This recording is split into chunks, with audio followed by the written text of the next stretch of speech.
Barbara Hamby is here today with us. She just finished her new book, Burn. She's the author of 7 other books of poems, most recently Holo Holo in 2021, Bird Odyssey in 2018, and On the Street of Divine Love, New and Selected Poems for 2014, all published by the University of Pittsburgh Press, which also published Babel in 2004 and All Night Lingo Tango in 2009. Her first book, Delirium, won the Vassar Miller Prize, the Kate Tufts Award, and the Poetry Society of America's Norma Farber First Book Award. Her second book, The Alphabet of Desire, won the New York University Press Prize for Poetry and was published in 1999 by New York University Press. She was a 2010 Guggenheim Fellow in Poetry, and her book of short stories, Lester Higata's 20th Century, won the 2010 Iowa Short Fiction Award. Her poems have appeared in many magazines, including the New Yorker, Poetry, American Poetry Review, Plowshares, Yale Review, and the New York Times. She teaches at Florida State University. Welcome, Barbara, and thank you for being here. Thank you for having me. This is really a thrill. Let me start by saying I think I'm going to read only from my new book. It'll give me a chance to try some of these poems out and I'll tell you a little bit about it. As with Holo Holo, my last book, this is a book entirely of odes. And I didn't realize it, but in my first book, I was writing odes, and but then when I found a name to put to them in my second book, I thought, oh, I knew about Keats, I knew about Neruda, and I knew the Greek poets also wrote odes as well. And so what I did was I went to look for a book that would tell me all about the ode, and I couldn't find it. And so right then and there, I decided to write it myself. And I'm getting to the point where it looks like I might actually finish it. But I started, my earliest poems were the Greek odes, but then I went back to the Hebrew poets and the Psalms, which are a poem of praise. And then I went back even farther to Sumerian poetry, especially a priestess, princess, and poet Enheduanna, who was the first person to sign her name to a piece of work. So, and that was 2300 BC. And I just, when I first started this project, I thought, you know, all the books say that odes are poems of praise, but I found them to be more of negotiations. And the early odes were the poet cajoling the god, because essentially everybody has the same realization: the world is beautiful and horrible at the same time. How do we live in a world like this? And also too, the other thing is that we have a limited engagement here. How do we deal with that? And so it's those are the two through lines in these poets. But in this last book, I had gotten to the Roman poet Horace, and I just fell in love with him. And it's not that I know that he has some not so great qualities, but he has some really fantastic qualities. And when I was writing the essay on Horace for my book, I started translating his poems. And I just had the best time, taking Horace, a writer who was writing around the first millennium, and funneling him through my voice. It was just the most fun in the whole world. And one of the things I've always been a little bit ashamed of is how many party poems I write. And so I don't know why, but we go to a lot of parties. It doesn't seem like that many, but anyway, I write a lot of party poems. And lo and behold, when I was writing about Horace, he has lots of party poems too. And I just really got into them. And so this is a poem from my this new book, Burn, Ode on Being a Little Drunk at Parties. My brain is such a bully. Wash your face, comb your hair, brush your teeth, but drink a glass of wine and my id rises up like Venus on the half shell and says, baby, you're beautiful. Even the stupid shit you say is smart. And this is when a party starts to shimmer. And if I'm lucky, the music instructs me in the fundamentals of moving through space and time, but with rhythm on this occasion, not the white girl cubist automaton beef jerky. Oh no, arms akimbo, hips like silk kites in a summer sky. And I'm talking to the gods. Aretha is unlinking my chains, and Prince tells me what it's like to kiss. And if I'm extra lucky, I'll find someone to buttonhole so I can talk about time travel, because now I want to talk to the gods, as in, Athena, what's your problem, girl? You've got it all. Howitzer tits and a brain the size of Olympus, and all you do is cause trouble among the chuckleheads on Earth. Oh, I get it. It's hard to feel sorry for humans. We're a hot mess. And by the time some of us figure it out, we're playing our end games. But what's the story on Aphrodite? Is she stuck up or what? And Hermes, I want those silver shoes with little wings. Now that's a look, because with those shoes and a glass of champagne, I could rule the world. But who wants to be Zeus with his beard, or Poseidon riding the waves with his trident? Not me, that's for sure, because I could barely make it through each cantankerous day with its roadblocks, red lights, and hurricane sirens. God, the noise. So a party is like an invitation to take off your straitjacket, slip into a silver kimono, and off we go to Monte Carlo. Well, not there, but the Biarritz of your dreams, which is like an opera by Donizetti with lyrics by Cupcake Delgado, a name I just made up out of the blue, which is one of my favorite activities, maybe more fun than parties or wine or dancing to the songs that nail your scalp to the wall of your orangutan brain. And thanks. It's so interesting to see the way a book evolves. When I first started this book, I thought it was going to be on consciousness, because I'd been reading all of these articles on consciousness can't really be explained scientifically. You know, it doesn't really exist. And yet here we are, conscious, and writing poems about our consciousness and in negotiation with our consciousnesses. Because what happened with the ode is, you know, poets were writing to the gods, a god, and monotheistic societies. And then suddenly something happened, and it happened really during the Romantic movement in England and in the continent. Poets started writing to their own minds and trying to figure out what was going on. And so I think that you know, all part of our consciousness is the past, and then our dreams for the future. And so I have a couple of poems I want to read about that. This is me coming to grips, I think, a little bit with my past, and also too, or just reviewing it in some ways. And I think one of the things that you go through, you regret things that you do, and then all of a sudden you think, oh, I wouldn't be the person I am if I hadn't made that mistake, or man, that was a fiasco. I'm so glad that happened. You know, I learned a lot from that. Or oh, I got to see Paris, even though it was I was a mess. So this one is oh, another thing I'm completely crazy about are words and other languages that English doesn't have a direct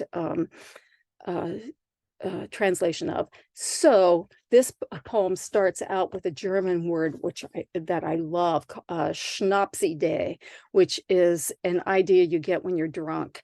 And so this is and this is a poem that's coming out in Plowshares next year. Oh, to all my late night great ideas. The Germans have a word for you, Schnapsidee, an ideal fueled by margaritas or shots of tequila or bottles of red wine or beer. You know, the ideas that maybe involve a road trip to Miami or California, and you wake up in a parking lot in Mississippi or Delray Beach with a dead French fry stuck to the side of your face. Or you decide to drive over to your ex's house at 3 a.m. and give him what your mother used to call a piece of your mind. And if you're lucky, you won't remember that psychedelic trip into the night, or you'll be able to retrieve the piece of your mind from the sidewalk where he either threw it or you fumbled and it almost slid into the gutter. Or what about the time you volunteered to serve Thanksgiving to the homeless and all the women with their sliding makeup and soft chins whispered, "We could trade places with you tomorrow"? Or was that the Buddha trailing along on the comet tail of all the acid trips you took when you were 16, especially the night you discovered Motown, because you're slinging hash in the 24-hour diner of your soul? And what is it that keeps you going through that dark night but four men singing harmony? And so what if you end up on the side of the road in Arkansas reading a beat-up copy of A Season in Hell or Fleur de Mal? You still have It Was Just My Imagination flowing through your cerebral cortex, along with Billie Holiday and Janis Joplin. And that road trip across country in the 1966 Cadillac convertible with a boyfriend who hated to travel. Was he the one you gave a piece of your mind? No, that was another one who had so many rules about food that when you were behind his new girlfriend at the local co-op and saw the belt full of tofu, lentils, soy sauce, turmeric, fenugreek tea, all of the brown meals you ate with him passed before your eyes, and you felt such a sense of relief that his Nazi regime was over. Berlin bombed, and you walking through the rubble, glad you still had your arms and legs. But back to that Cadillac convertible on the road from California to the East Coast, hitting Taos and trying to conjure up D.H. Lawrence and thinking about the description of Gudrun and Ursula's stockings at the beginning of Women in Love. But really, we were driving to a 1-month meditation retreat, which is kind of the opposite of a car trip, sitting for an hour at a time, then walking and sitting and walking while your mind roams like a wild monkey on amphetamines. But after a week in Himalayan storms, being attacked by pterodactyls swooping out of the wild skies, you finally coast down to the plains or savannas, with their endless vistas of nothing and its brother and sister, which is an oasis of cool water, and you find that your mind's zoo has lost its savage beast, the lions now little pussycats, and the wild boars piglets. And yes, it's kind of boring, but it's also like a radio with Bach playing, so you can always tune into the Stones if you need to. And I don't really want to tame my mind, but I want to get the good out of it, leaving room for a riot or two, though it takes so long to get over the riots, windows broken, walls collapsed, doors splintered, that you think, is it worth it? And I guess I'd have to answer yes. The bombs exploding like fireworks, the shelves looted, the little girls crying on the street corner. Oh, that's me, sitting with my torn dress and skinned knees. So please, Mr. Postman, keep all my great ideas in cosmic envelopes and bring them to me whenever I need to be shoved out the door with no idea where I'm going or how or where I'll end up.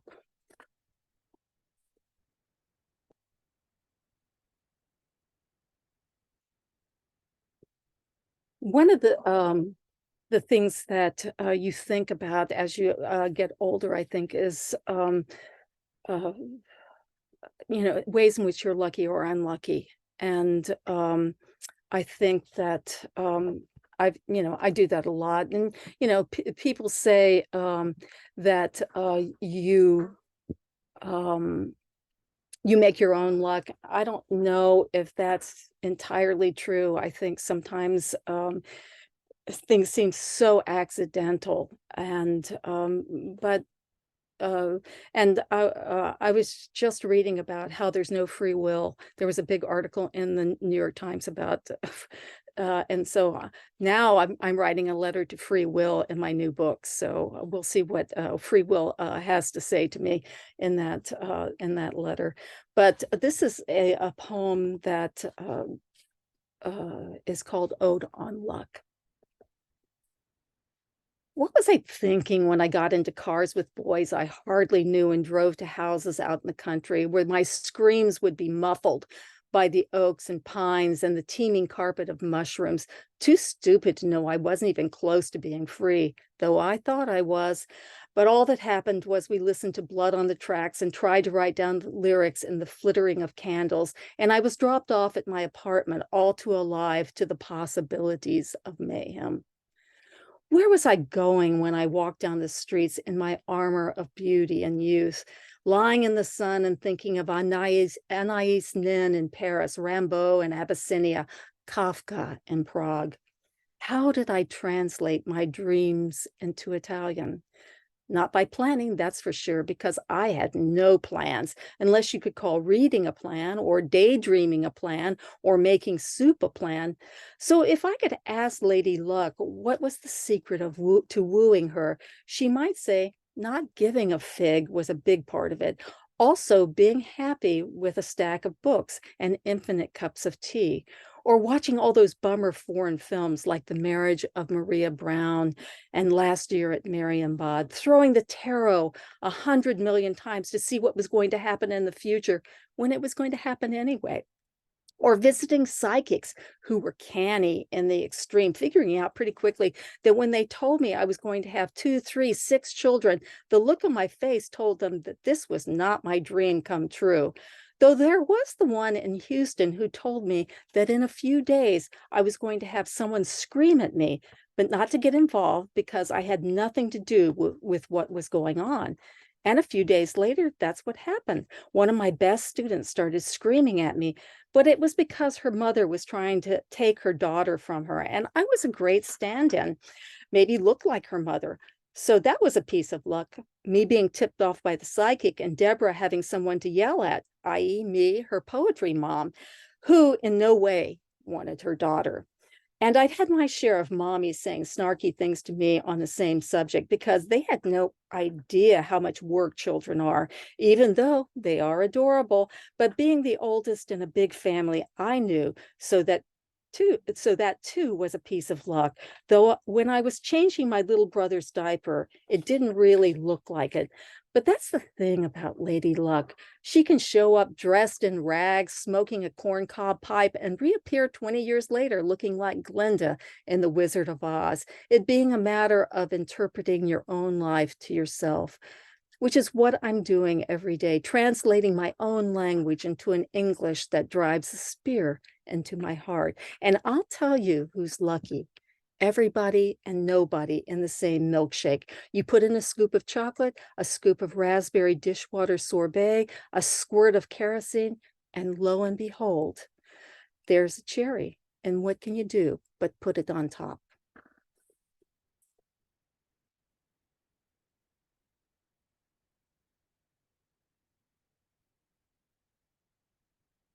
Let's see what I have here.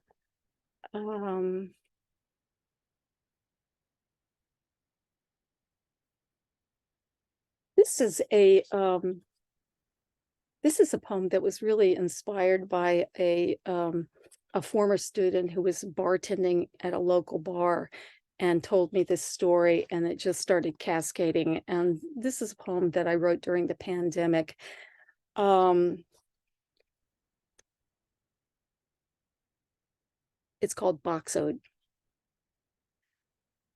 Sarah is bartending at Waterworks, a local tiki bar, and tells us about the box a colleague has with all the creepy notes men have slipped her. And I think most women have a box like this. And if you're lucky, it's not your body.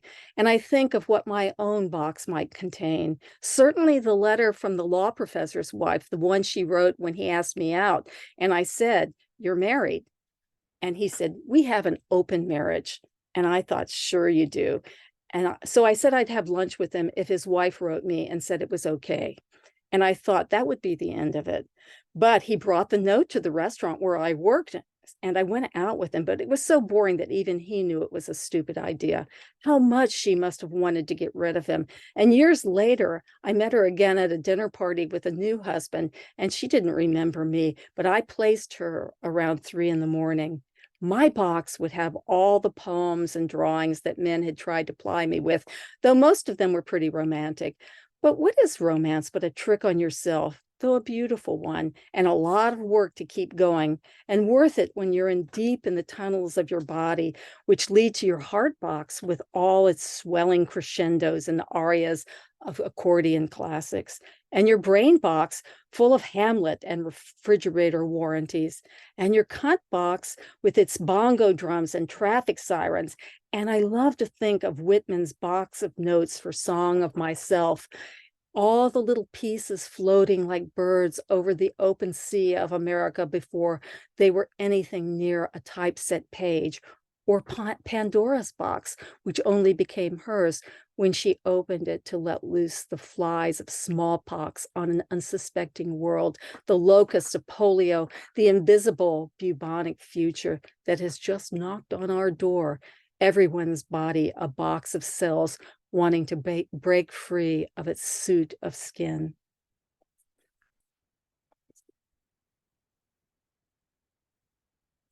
Thanks.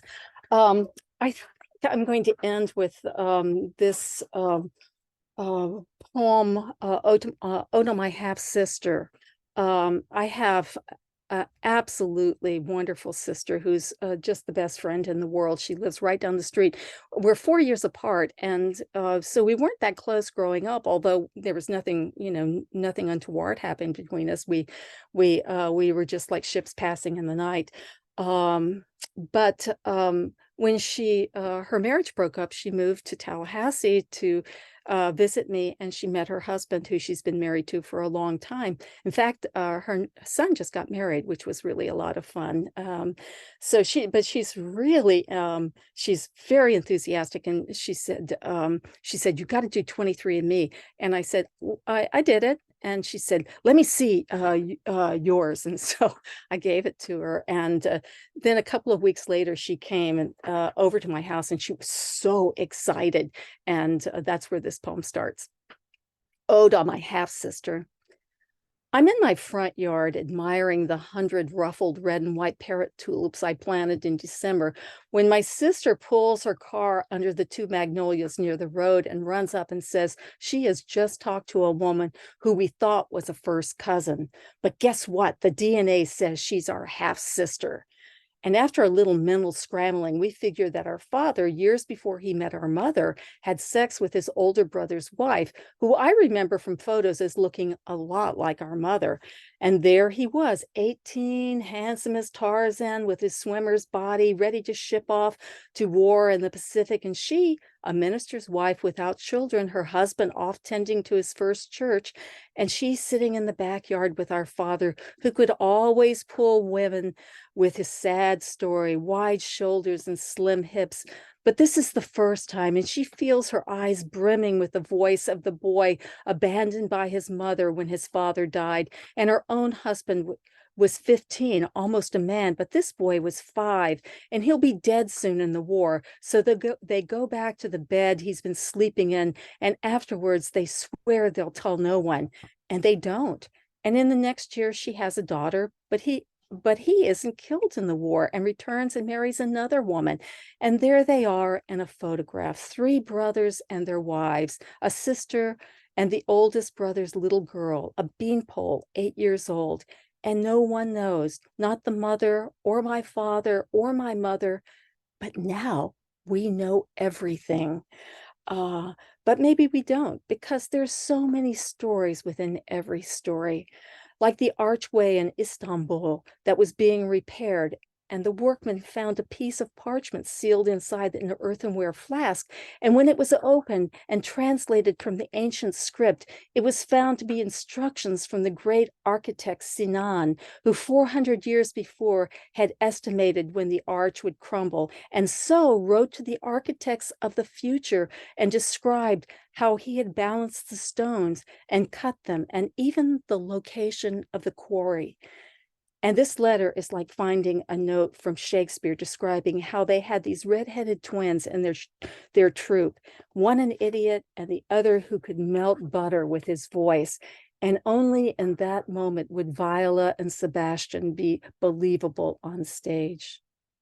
But when I look at my DNA report, our half sister has the exact percentage as our other first cousins.